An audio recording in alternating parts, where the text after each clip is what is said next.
Hey everyone. Okay, so here's some introduction to the second assignment that we're going to work on. And let me adjust the screen. Sorry. Ooh, the camera. Here we go. So here's your assignment sheet, all right? And this is called a type specimen publication. So I'm going to put it on there on Canvas today, and we're going to spend the next few weeks working on this. And you're going to work parallel to your cut and paste posters that you're working on. So this type specimen is going to address more specific typographic skills. And we're going to go from working on one piece of paper to working on creating publications, or more notarious books, or I don't use the word pamphlets because these are not pamphlets, these are books. So keep in mind that traditionally a type publication, a type specimen, is done or designed to show off the typeface, right? To show us the elements, the letters, the feel of the typeface, and usually designers sort of play around with these. So, for example, these are three type specimens that I have from different foundries.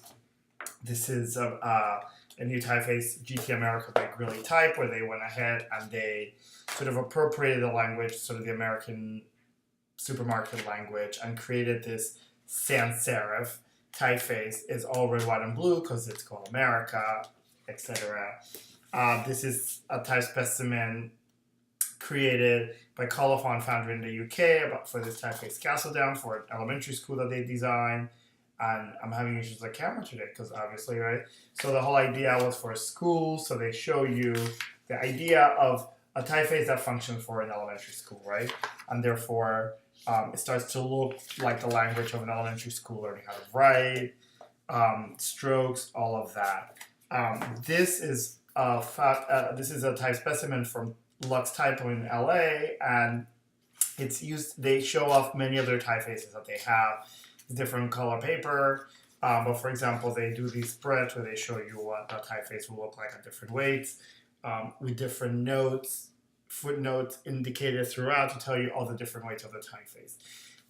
What you're going to be doing is really literally not just a specimen about showing the typeface, but I want you to start thinking, how do you tell a story about this typeface? How do you tell a story typographically about this particular typeface that you've been researching?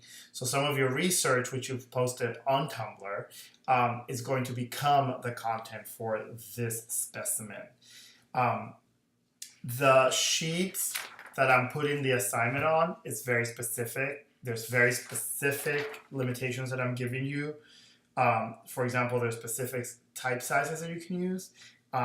There's a specific grid that you need to design. Also in there, I'm including a Fibonacci scale, a simplified Fibonacci scale that shows you type size in the Fibonacci scale in comparison to the leading, so you can start thinking, wait, how do I keep proportion and sort of good legibility, even though I may be going completely off the grid on the other elements, but how do I keep my type consistent and feeling comfortable? Remember, a lot about the type is whether a reader can read it and engage with it in a comfortable way or not. And conceptually, what does that mean, right? So if you're setting type because a character is screaming, how do you set that? Is that always all caps, or what do you do to it?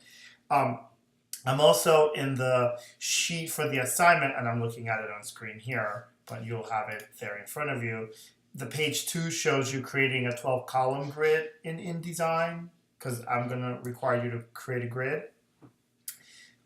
Use baselines, all of that. This is a handout that shows you how to do 12 columns. You're going to be working with a 2-column grid and a specific page size. So you need to figure out the margins, and you need to figure out the baseline. Everybody has to use a baseline grid, which is set in InDesign. And I'm going to do a little tutorial on that I'm going to post as well. And then I'm also including template typesetting palettes to the justification palette, the hyphenation settings, so that all your type is actually really, really, really well set. And we're going to work with that. But again, keep in mind that you're telling the story of this typeface using your research and that essay that you're talking about. It's going to be 36 pages long, black and white. So you have to think about how you're going to what art you give this story about this particular typeface. So we're gonna work on the grid, off the grid, and you're gonna merge those pages together. So there's always going to be an on the grid page and an off the grid page right next to each other, and see what that says, the juxtaposition. So looking forward to see what you all do, and as soon as you all start working on this, I want you to start posting on Tumblr. Take screenshots of your screens as you're working. Post them. Okay? All right, looking forward to see what you all do. Bye-bye.